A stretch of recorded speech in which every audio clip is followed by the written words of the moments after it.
Hello Gauss, আপনারা সবাই কেমন আছেন? সবাই ভালো আছেন? আপনাদের সাথে অনেক দিন হয়ে গেছে আমি কোনো সমলক্ষ ভিডিও শেয়ার করি না।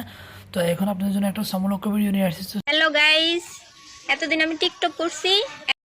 হ্যালো গাইস, এতদিন আমি টিকটক করছি, তোর কোয়ালে ঠুন্ডা এসে দিন সুর অগলায় দিন তোদের মতো টিকটক মারানির কারণে তো আজ বর্তমান সমাজ ধ্বংসের পথে। হ্যালো গাইস, এতদিন আমি টিকটক করছি, শরম লাগে না কেন? সুর দিন অজাত। এখন আর টিকটক করতাম না, এখন আমি কাম করি। যাই হোক, আলহামদুলিল্লাহ, শুনে খুশি হইলাম। এখন থেকে আর টিকটক করবে না, অনেক কাম করে খাবে। খুব সুন্দর কথা, এটা তো খুব ভালো কথা বলছেন আপু। এখন আমি যে আইডিতে টিকটক করছি ওই আইডি আমার ছোট বোন চালাইবো। মা, এটা কোনটা কইলো? মানে আগে আইডি দিকে ও হেতনে চালাইতো, এখন হেতনের বনে চালাইবো। কথা আছে না, টিকটকার হইলো কুত্তে লাস 12 বছর ছোট বলে যাবে তাই এগুলো হলে হে কন্ডিশনের লোক। বললাম না, শরম তো এক জিনিস নাই। বললাম না।